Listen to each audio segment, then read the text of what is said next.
Fala, galera da Budô TV, Arnold aqui, mais uma vez, com mais um entrevistado, e eu consegui. Trouxe ele também, lá o Gil Rodrigues, né, que é a 21ª geração da família Chen Taishi, né, e um dos hosts também do podcast O Que Sei Sobre Tigres e Dragões, que eu já falei aqui, que eu amo de paixão, que eu tenho um carinho muito grande pelo podcast. Foi ele que deu o start para retomar com o meu trabalho, né, e com o trabalho com esse projeto, né, do podcast daqui da Budô TV. Mas antes de passar a palavra ao professor Gil, aquelas palavrinhas de sempre. Minto, gente. Já conseguimos chegar a 1.000 inscritos. Uau. Muitíssimo obrigado à nossa comunidade.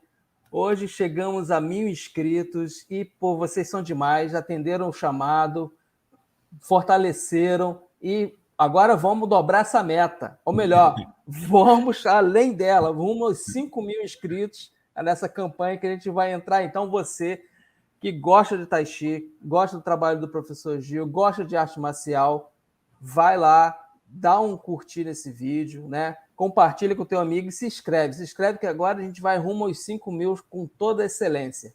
Professor Gil Rodrigues, muitíssimo obrigado por seu atender ao nosso apelo a essa entrevista, né? Eu enchi muito o saco do professor Gil para ele vir aqui hoje. E já começo perguntando a pergunta de praxe, né? Como é que você começou nas artes marciais? Como é que foi seu iniciozinho das artes marciais? Legal, Ardo. Bom, primeiro, boa tarde a você. Parabéns pelo belíssimo trabalho que você tem feito também aí no Budô TV. É uma inspiração também para nós aqui do Tigres e Dragões, tá bom? A gente espera muito em breve que você possa vir aqui a São Paulo para a gente fazer um presencial com você aqui no Tigres e Dragões. Eu sei que o Márcio já fez esse convite, meu irmão Márcio. Então já fica aqui, ó, 2 convites para você. Um do Márcio e um meu. Parabéns pelo excelente trabalho e parabéns aí pelos 1.000 inscritos. E a todos que estão nos ouvindo aqui, compartilhem o vídeo, compartilhem com outros colegas de treino. Acho que é importante a gente ter iniciativas assim para fortalecer a comunidade de prática, seja ela do Tai Chi, do Kung Fu, das artes marciais de maneira geral, e, sobretudo, para que a gente consiga compartilhar boas histórias e experiências de tantos professores e professoras que tem aqui nesse Brasilzão de meu Deus, né? Então, parabéns mais uma vez aí, Harold.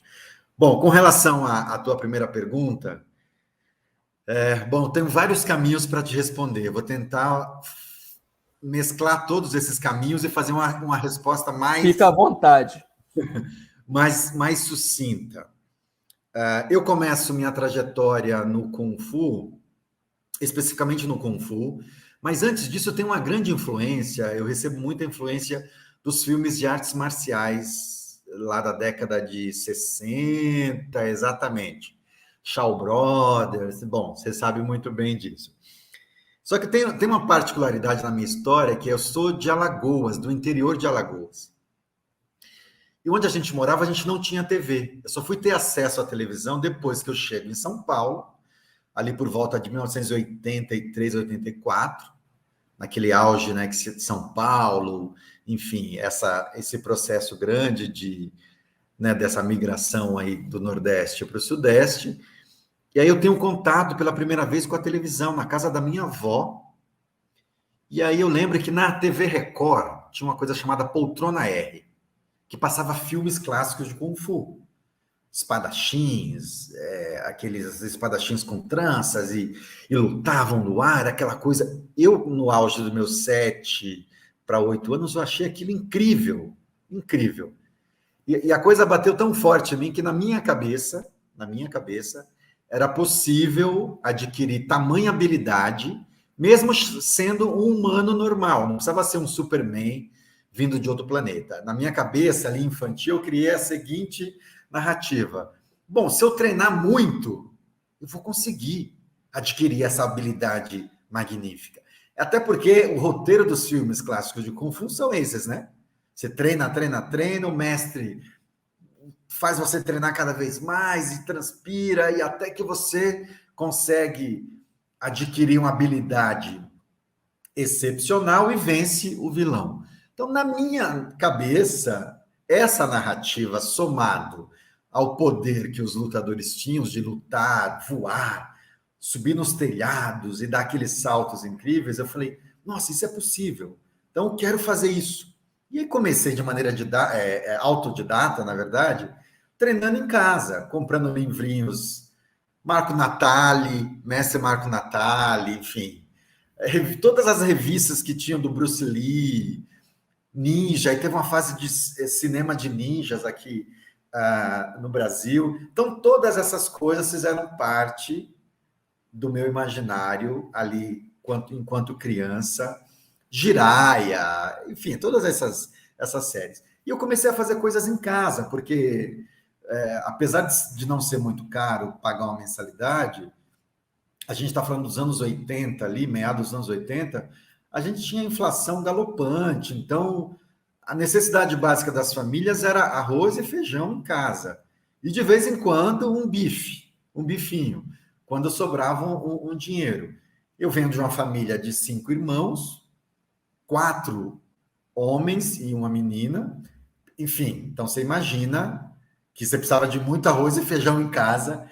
Então a minha querida mãe, Dona Filomena, era a matriarca da casa, é até hoje, então ela controlava ali todo o dinheirinho que a gente ganhava, e naquela época a gente podia trabalhar, inclusive, eu lembro que eu já trabalhava com 12, 13 anos, já trabalhava longe da minha casa, até que veio o ECA e deu uma organizada nisso, para que as crianças pudessem aproveitar mais a infância. Então, o meu início se deu aí, nesse imaginário influenciado pelos filmes. Aí depois, em 1989, efetivamente em 89, eu me matriculo em dezembro de 89, numa academia de Kung Fu, no bairro da Lapa, aqui em São Paulo, que eu já tinha ido nessa academia, Arnold, umas 20 vezes. Eu já tinha ido lá pedir informação, assistir exame, assistir aula, mas eu não tinha dinheiro para me matricular. Mas eu ia lá, pegava o folhetinho, conversava com a minha mãe, ela falava, não, hoje não. Esse mês não dá ainda porque tá difícil. Até que teve, especificamente nesse ano, eu falei, mãe, eu quero fazer Kung Fu. Não dá. Eu falei, não, mas eu preciso. Vamos separar um dinheirinho do meu trabalho. E aí ela topou, meio reticente. Comecei a fazer Kung Fu com um mestre chamado Rinaldo Mamoru Kasuga, que foi da academia do Mestre Amaral. Veja só, Mestre Amaral é uma grande referência do Kung Fu em São Paulo e no Brasil. Então, boa parte dos mestres que estão na ativa treinaram na academia do Mestre Amaral. E o meu professor, o meu mestre, o Rinaldo, também treinou lá e depois seguiu carreira própria, montou a sua escola.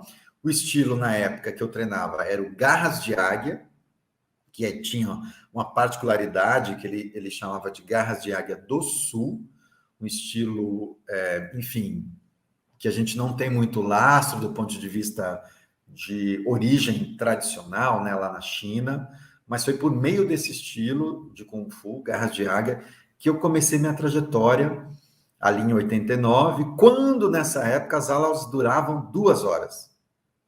1 hora só de ginástica, meio semelhante a uma ginástica militar, flexão de braço, nossa, era muito treino. E 1 hora de treino dos catis, lutas combinadas, a gente fazia luta de chão, que era meio parecido com jiu-jitsu, enfim. Então, eu venho dessa geração aí, que eu e o Márcio a gente sempre brinca, que saudade dos anos 90, final dos anos 80, começo dos anos 90. Então, a minha história começa desse jeito, e aí, quando eu estou ali com os meus... Eu tinha, nessa época, 12, 13 anos. Quando eu estou ali com os meus 14, 15 anos, eu começo a auxiliar nas aulas, auxiliar de instrutor, e eu começo a me interessar por literatura, budismo, taoísmo, qigong, energia, sabe? Vem toda essa coisa que parece mística, mas não é. E eu lembro que eu comprei um primeiro livro de qigong de uma professora que é do Rio de Janeiro, chamada Sônia Amaral. um livrinho chamado Qigong, Técnica, Energia Vital, enfim, não lembro o subtítulo. Inclusive, eu descobri que ela está atuante até hoje no Qigong. Aí, me parece que é no Rio de Janeiro, inclusive. Fica uma dica aí, Arnold. Uma pessoa incrível. E aí, de maneira, de novo, usando o livro, comecei a fazer pequena circulação celestial, grande circulação celestial, a postura do dia, que a gente conhece como postura da árvore, e comecei a experienciar no meu corpo esse processo de canalização de energia, de fluxo do Qi, e tudo muito intuitivamente. E, claro, sempre de vez em quando consultando o meu professor. Até que, com 16 anos, começam as aulas de Tai Chi Chuan nessa academia do mestre Rinaldo, com o professor Ricardo, professor de fora. Começa a fazer as aulas porque eu queria entender a arte marcial para além do movimento rápido, do soco e do chute. Eu ficava pensando, não, tem que ter alguma coisa a mais.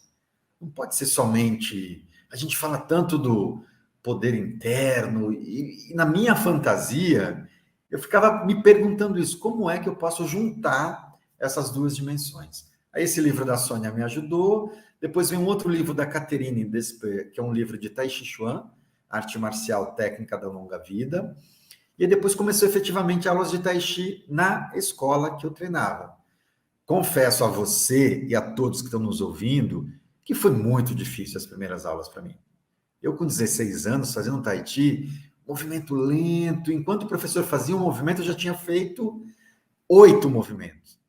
Mas eu tinha uma vontade genuína, eu queria aprender, eu queria entender essa dinâmica do Tai Chi, sobretudo melhorar o meu Kung Fu. Esse era o objetivo. Aí fui treinando, acabou que o Tai Chi foi me convidando mais, a escola acabou fechando, o mestre Rinaldo acabou parando de treinar. Na época, o sócio do Rinaldo, que também era professor, que hoje é um sensei de Aikido incrível, que é o sensei Wagner Tome, que também é professor de Tai Chi, seguiu, ele já dava aula de Aikido, ele seguiu com o Tai Chi, e eu segui os passos do sensei Wagner Tome sigo até hoje, ele é uma grande referência para mim, foi meu instrutor, imagina, ele foi meu instrutor de Kung Fu quando eu tinha 13 anos e virou meu professor de Tai Chi quando eu tinha ali 16 anos. É meu amigo, é uma inspiração para mim até hoje. Participou de todos os seminários do mestre Zitian, quando o Zitian veio aqui no Brasil. Então, é de uma presença, de uma humildade que eu sempre aprendo muito com ele. Tentei encurtar, mas não consegui, perdão. Sem problema, sem problema. É isso que a gente tenta aqui tirar, extrair do convidado a melhor história possível da carreira dele. Mas, já continuando, conhecendo um pouquinho dessa tua história, eu queria chegar num determinado ponto. Daí você já começou, provavelmente, dando as aulas de Tai Chi, seguindo como instrutor, né, de Kung Fu também. Teve sua passagem pela Punlai, se eu não me engano, né? Sim. Foi com o Márcio, se eu não me engano, também para a China. Sim, fomos para Taiwan, China. Então, aí eu quero chegar nesse ponto. A pergunta que todo praticante de arte marcial chinesa quer fazer para alguém que foi lá. Como é a sensação de chegar na China, de estar lá pela primeira vez? Em 2 momentos, eu vou pedir particularmente, se eu falar. A primeira vez que você pisou na China e a primeira vez que você teve na Vila Chen. Que eu acredito que foi 2 momentos diferentes. Completamente. Então, traz um pouquinho para a gente esse sentimento. Maravilhosa pergunta, ainda mais que eu estou há 2 anos sem poder encontrar o meu mestre, sem ele poder vir para cá e sem eu poder ir para lá. Veja só. A primeira vez que eu fui para a China, primeiro que assim, a gente está, deixa eu fazer só um paralelo aqui, Arnold, se me permite. A gente está em período de Copa do Mundo, não sei exatamente quando vai ao ar, mas enfim, estamos aí Sem na problema. Copa do Mundo, ou passamos pela Copa do Mundo, e esse torneio é um torneio que mobiliza tantas pessoas, né? Eu estava pensando, antes da gente se encontrar aqui, pensando na Copa do Mundo, que ela tem um pouco essa lógica de o campeão do mundo, né? A seleção campeã do mundo, o melhor atleta, o melhor técnico, aí bola de ouro, enfim, tem essa coisa do campeão. E boa parte dos jogadores que a gente tem na seleção brasileira são meninos que vêm aí das periferias, de todos os cantões do Brasil. Então, só o fato dessa molecada estar onde estão, conseguir realizar o sonho deles de ter uma vida melhor, melhorar a vida da família deles, já coloca eles nesse lugar de campeão. Por que eu fiz esse preâmbulo todo?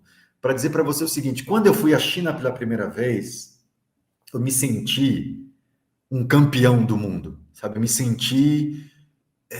falei, nossa, eu consegui realizar esse sonho de pisar na China.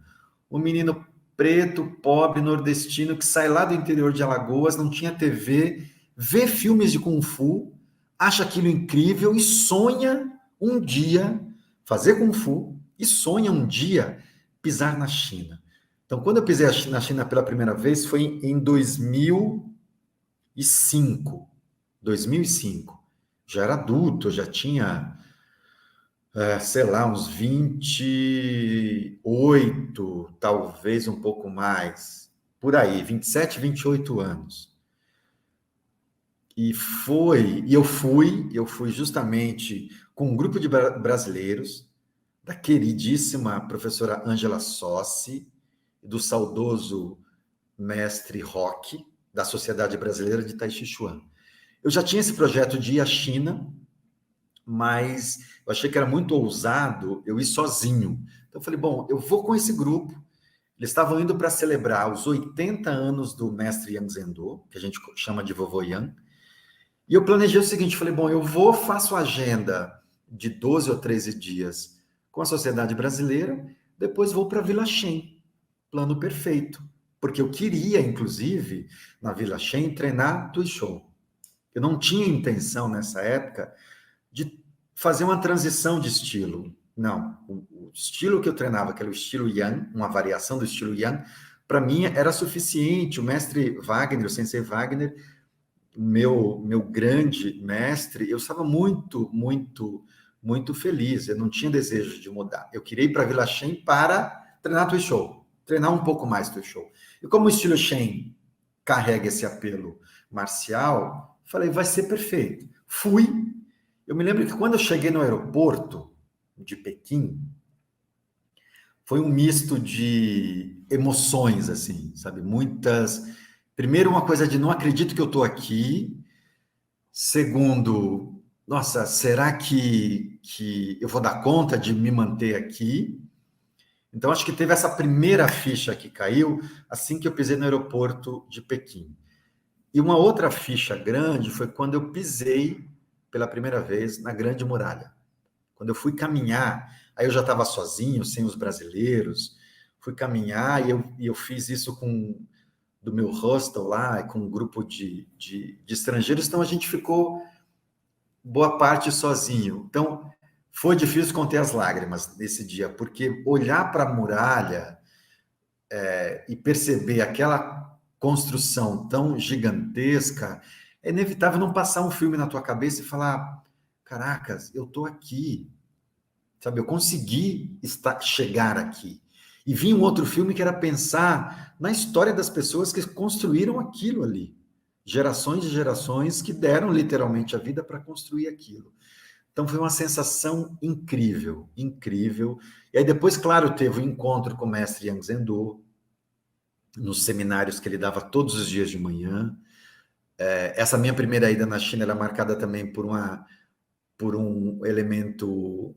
Para um brasileiro, um elemento curioso. Eu fui furtado na China, veja só, em 2005. Eu nunca fui furtado aqui no Brasil, nunca. Olha que eu já andei em tudo que é lugar aqui em São Paulo, de centro da cidade, a periferia, tudo. Nunca fui furtado aqui no Brasil. Em lugar nenhum. Rio de Janeiro, em lugar nenhum. Pará, já rodei muito o Brasil. E aí, quando eu saí aqui do Brasil, eu lembro que o filho do mestre Liu Pailin, que foi também meu professor, ele dizia, Gil, cuidado, chinês é muito bom, e chinês tem bom Kung Fu também. Então, guarda a carteira. Ele falava, guarda a carteira. E eu já estava me sentindo meio chinês lá, e eu fui no Mercado das Sedas, que na época, em 2005, era na rua. Era como a 25 de março aqui em São Paulo. E aí eu dei muito mole, facilitei demais.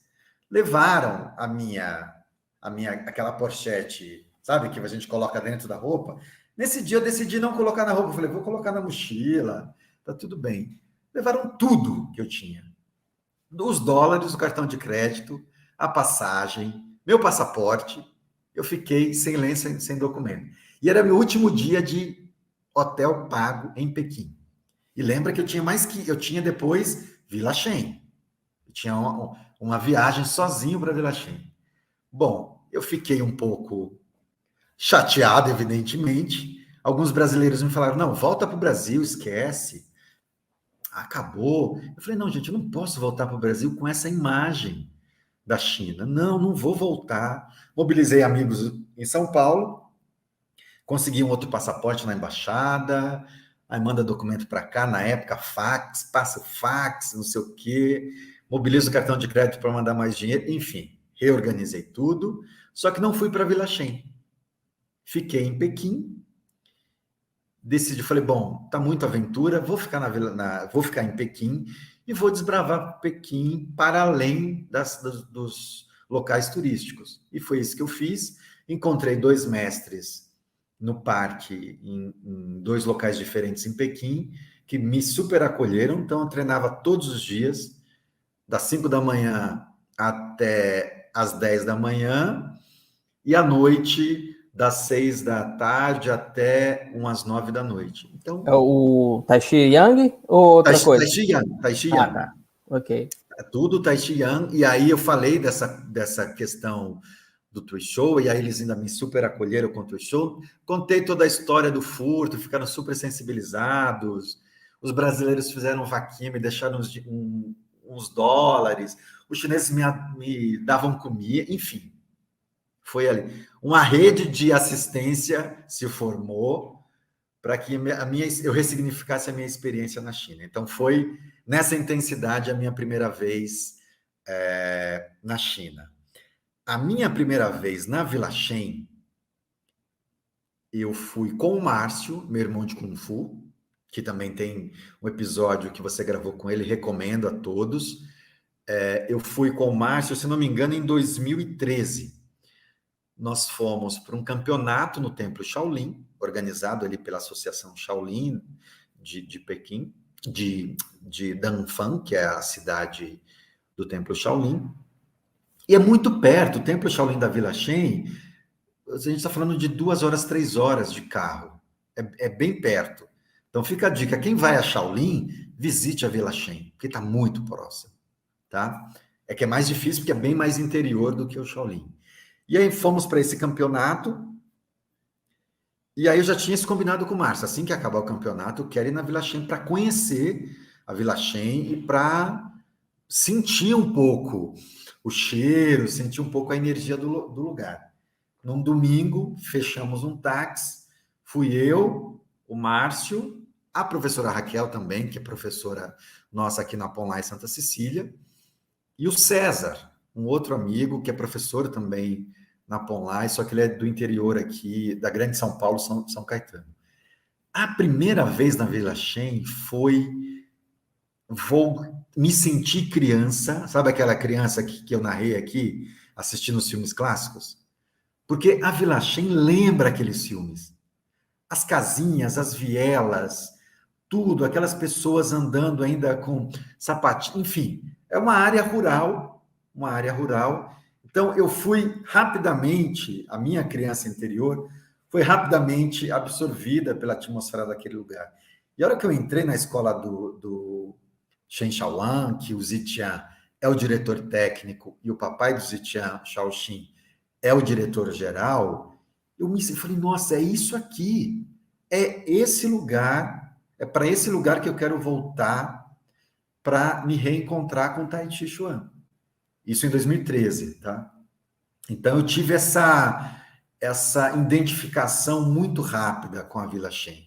E claro também que tem a ver com um pouco com a minha história, eu sou do interior, eu sou de cidade pequena, então tem um pouco esse reverb também na minha existência. Então foi muito impactante para mim a Vila Shen. Ah, maravilhoso. Eu adoro escutar essas histórias, cara, porque você se coloca lá. Você se transporta exatamente para esse local. E imagino que realmente o sentimento seja comum a várias pessoas, de maneiras diferentes, mas comum. Agora, outra coisa que eu gostaria de saber depois desse primeiro contato, passar a morar na Vila Shen, ter essa imersão, né? Viver essa imersão, né? Porque é uma coisa que eu estava conversando até com um outro entrevistado. Para você praticar arte marcial chinesa, você não tem como desassociar da cultura chinesa. Você tem que entender a cultura chinesa também. Se você quiser se aprofundar, realmente, se você quiser entender realmente a arte marcial.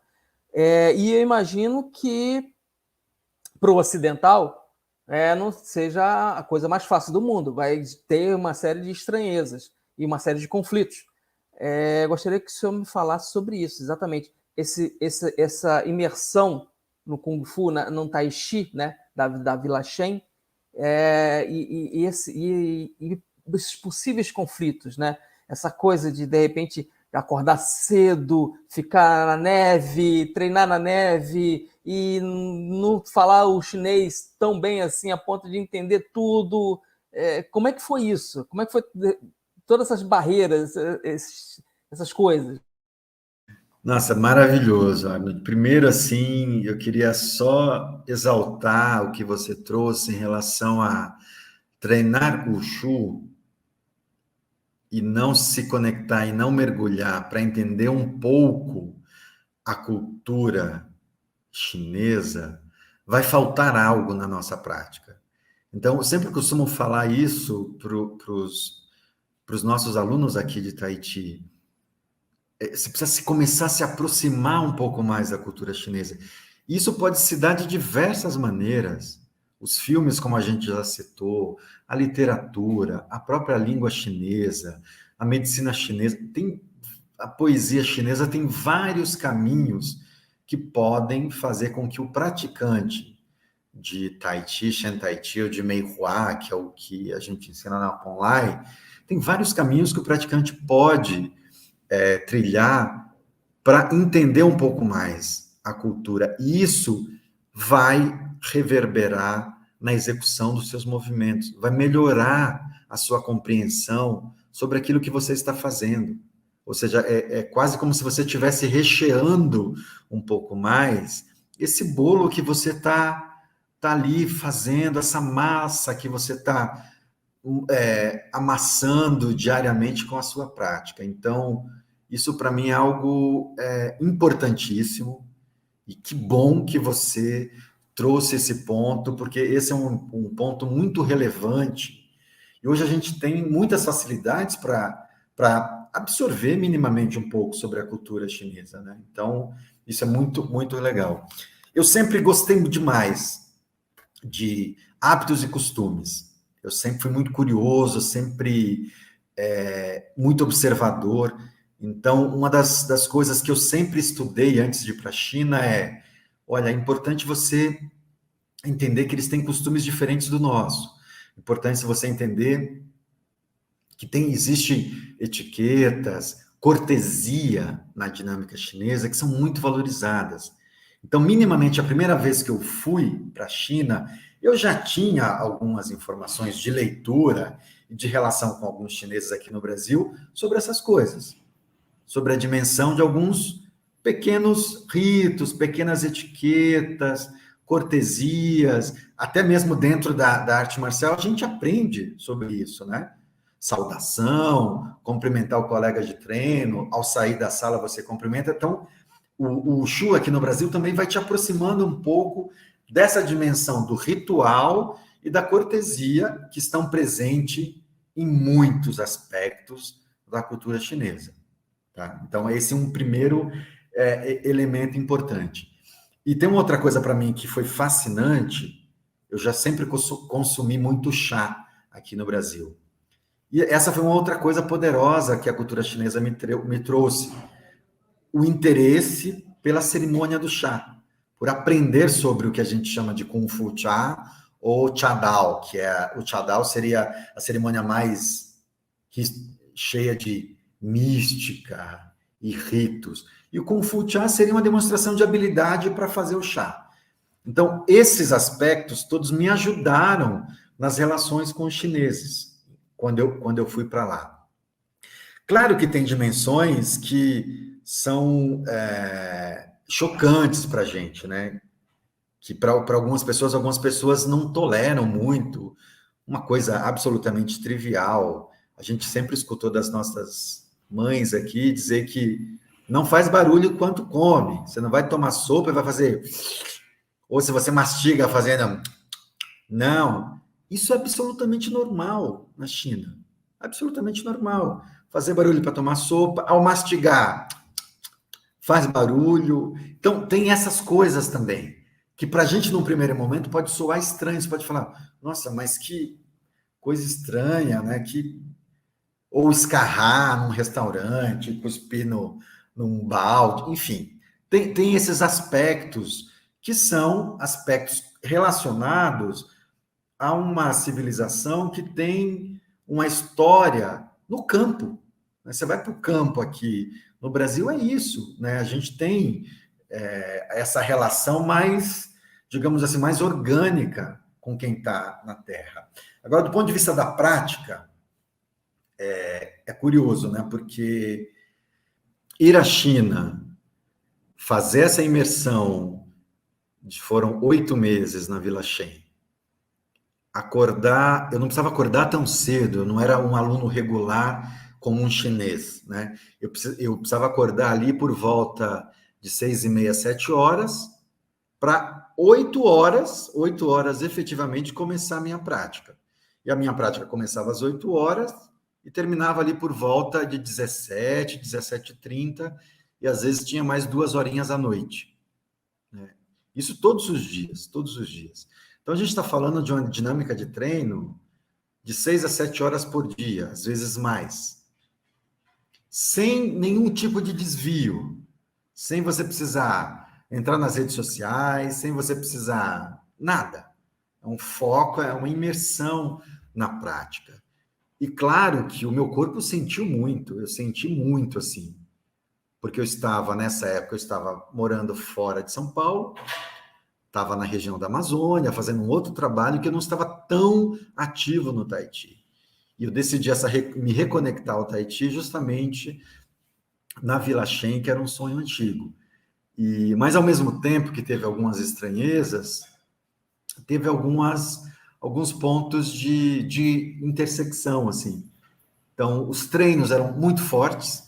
Então, a gente está falando do Shen Tai Chi, e boa parte do que a gente faz na primeira parte da aula, naquilo que a gente chama de Tipancon, né, exercícios preparatórios, algumas coisas me lembravam os treinos dos anos 90, veja só.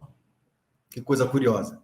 Eu tinha que correr, tinha que fazer flexão de braço, tinha que carregar o outro de cavalinho. Eu falava, nossa, mas caramba, tudo isso?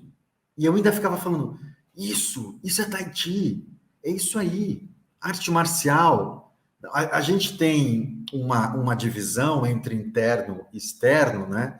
Ou a gente tem uma divisão entre Kung Fu e Tai Chi. Mas para o chinês, tudo é Kung Fu, dentro desse guarda-chuva, ou a gente pode falar assim, Wushu. Então a gente tem um guarda-chuva do Wushu, e dentro desse guarda-chuva você vai ter Shen Tai Chi, Mei Hua, Badi, Pakua, você vai ter os outros sistemas. E cada sistema tem a sua particularidade. Então, eu poder me reconectar ao Tai Chi nessa perspectiva, inclusive, de uma demanda física intensa, para mim foi muito bom. Está sendo muito bom até hoje, né? Porque eu sigo praticando assim e ensinando assim, apesar de ser um desafio aqui no Brasil, a gente ensinar Tai Chi nessa perspectiva de, opa, vamos lá, um pouco mais de vigor.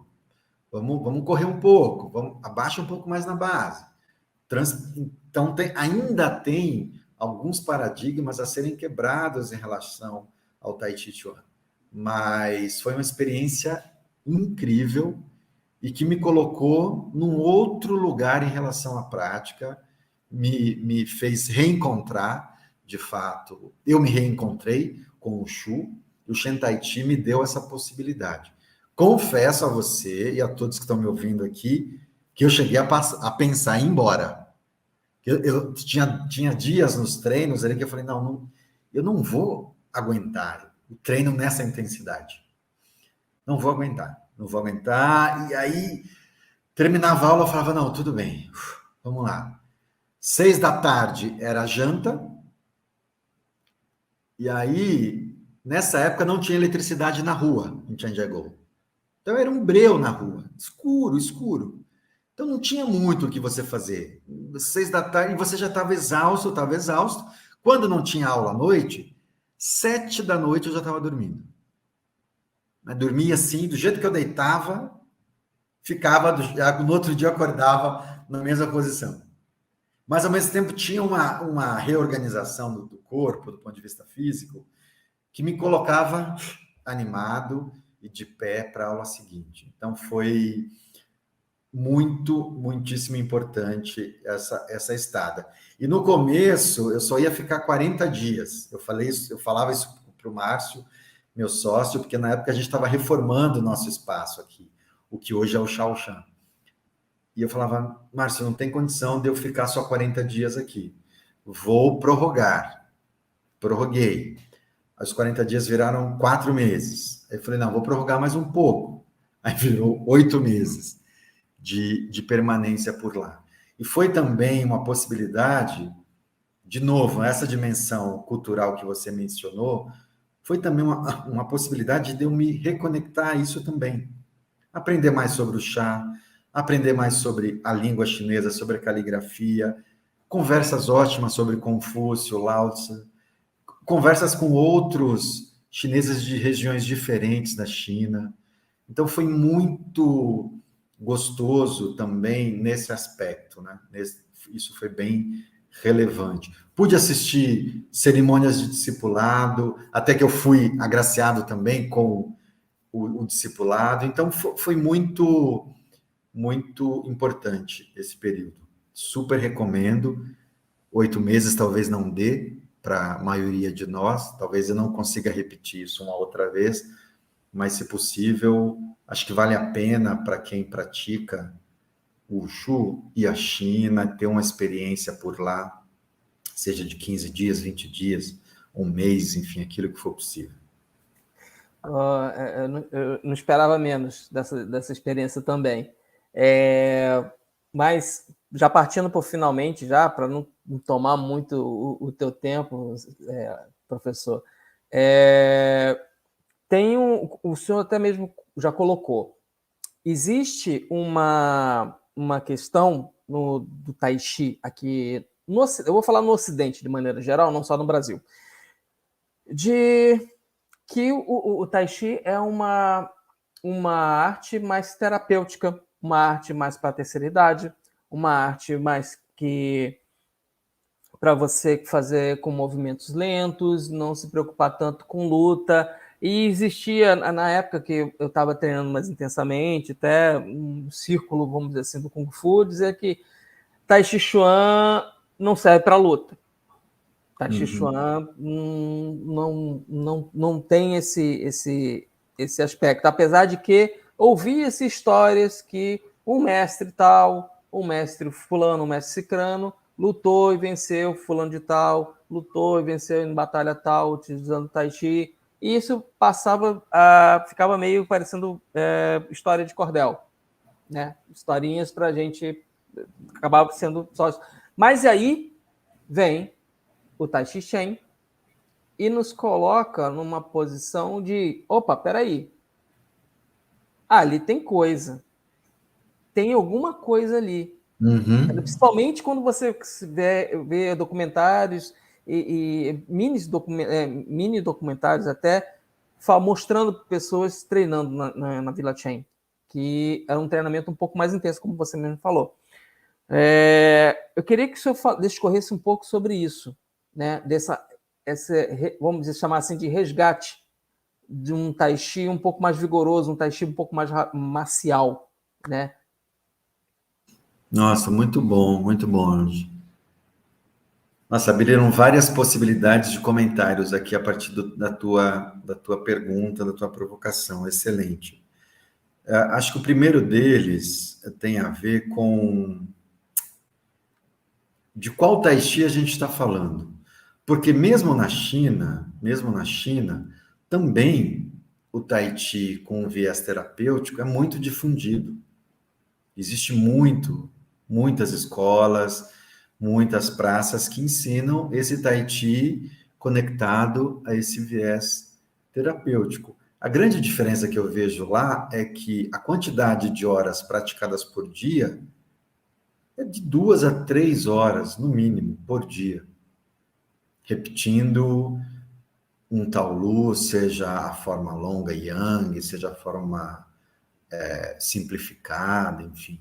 Então, tem essa diferença, né? Essa é uma diferença grande. Mas também na China tem essa questão entre o terapêutico e o marcial. O que eu costumo falar bastante aqui e tenho tentado tornar cada vez mais evidente isso para os praticantes é que quando a gente fala que o Tai Chi Chuan é uma arte marcial, é importante que você, enquanto praticante, enquanto professor, você se disponha a treinar como tal, como arte marcial, né? Isso significa dizer que os treinos vão ser mais rigorosos, vão ser mais exigentes, e inevitavelmente você vai ter que fazer Tui Shou, e inevitavelmente você vai ter que fazer o que a gente chama de San Shou, que é o livre, é um treino livre de luta. Que inevitavelmente nesse treino de luta livre vai ter quedas, projeções. Ou seja, então você precisa, antes de ir para esse local das quedas e tudo mais, ter um treino de base que coloque o teu corpo à disposição para esse combate. Porque senão a gente vai de novo cair num erro de ficar somente reproduzindo. É marcial, Tai Chi é marcial, sim, é uma arte marcial, mas é uma arte marcial interna, desculpe, que a força vem... Enfim, aí a gente vai para esse lugar mais filosófico. Só que para você se desenvolver, seja no Kung Fu, isso vale para o Kung Fu também, esse aspecto da luta, você tem que se colocar também à luta. Os Taolus que são ensinados, eles dão uma excelente base para a luta. Isso é um fato.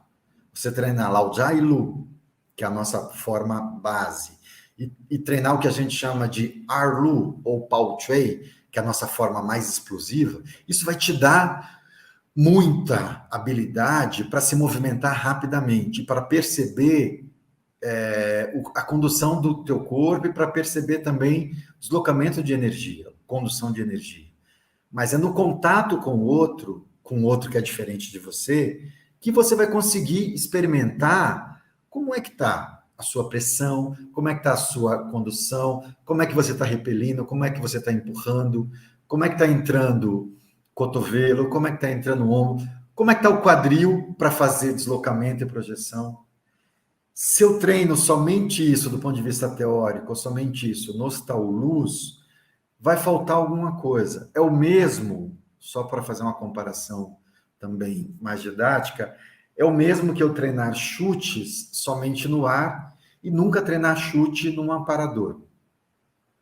Você, quando faz o chute no ar, você desenvolve força, abdômen, quadril, flexibilidade. Mas quando você encontra um alvo, opa, o teu corpo sente um reverb, e esse reverb é didático para você do ponto de vista marcial.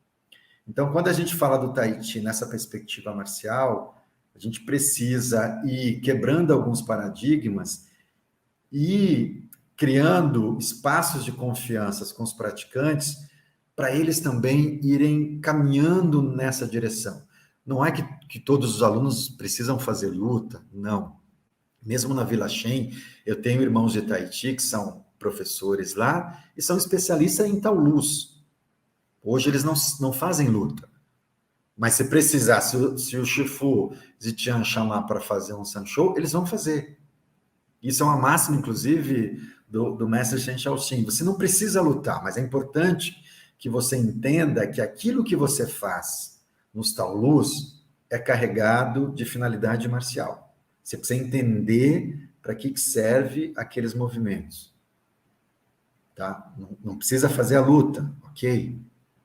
Tá? Mas você precisa entender o que está sendo processado naquela dimensão, então, naqueles movimentos. Então, acho que a gente tem ainda um caminho longo pela frente para ir criando, tirando um pouco, quebrando alguns paradigmas e aproximando, inclusive, a molecada do Tai Chi, né? A gente tem hoje essa coisa também que o Tai Chi é só para a maioridade, só para os mais velhos.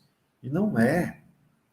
Na China e aqui mesmo no Brasil, tem crianças aí que começam a fazer Tai Chi na China com 4, 5 anos.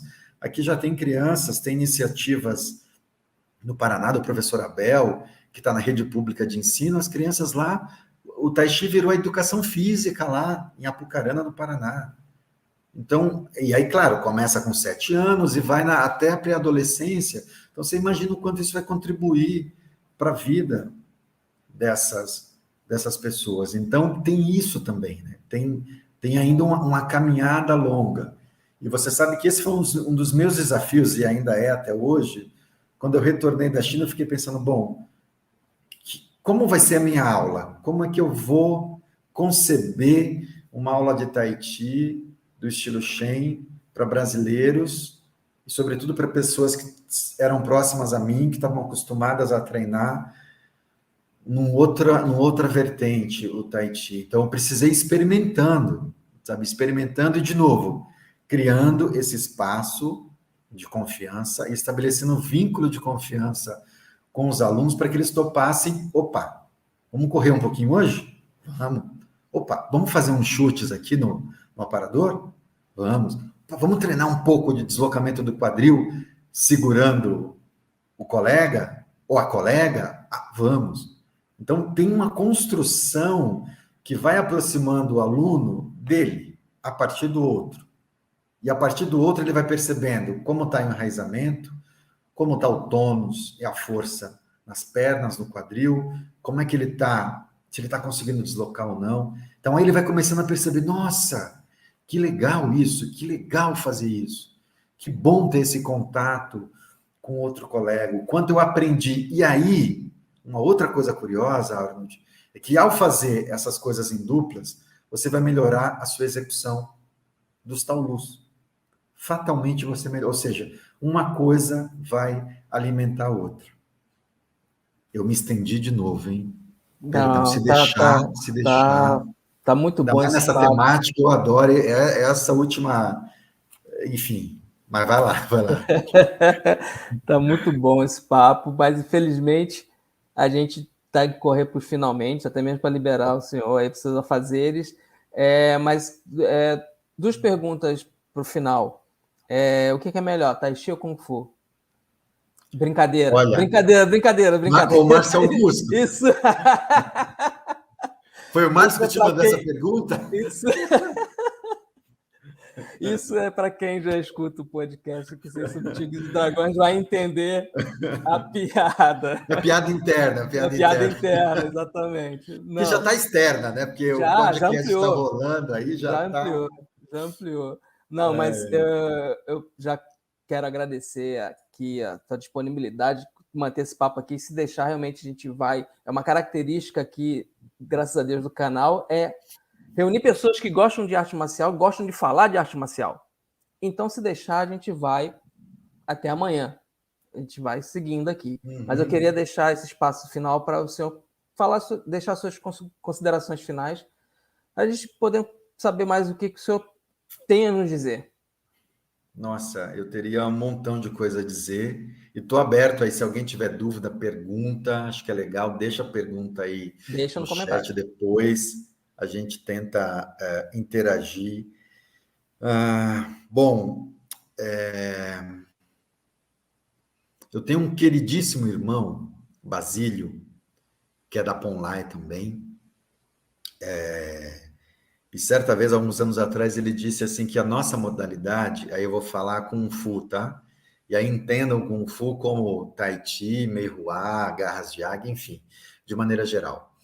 Que a nossa modalidade é carente de campeões, ou seja, um campeão que possa ser uma referência positiva para inspirar as gerações. Assim como a gente tem, de novo, vou parafrasear aqui, vou trazer de novo a Copa, assim como a gente tem Richarlison na Copa, e que aí fica essa coisa toda desse garoto como uma referência, um cara coerente, humilde e tudo mais. E eu falava, Basílio, de fato, faz sentido, né? A gente não tem isso. Mas hoje, enquanto eu vinha para cá, eu te falei que eu escrevi algumas coisas no voo, ali no celular. Eu falei, cara, isso faz sentido, mas se a gente pensar numa outra ótica, se a gente pensar na dezena, centena, milhares de professores e professoras que a gente tem no Brasil, de Kung Fu e de Tai Chi, que estão aí com as suas escolas, ou estão dando aula em praças, estão dando aula em clubes, em escolas de musculação, e aprenderam ali com o suor do trabalho deles. Alguns, inclusive, foram à China, outros trouxeram mestres da China ou foram aos Estados Unidos.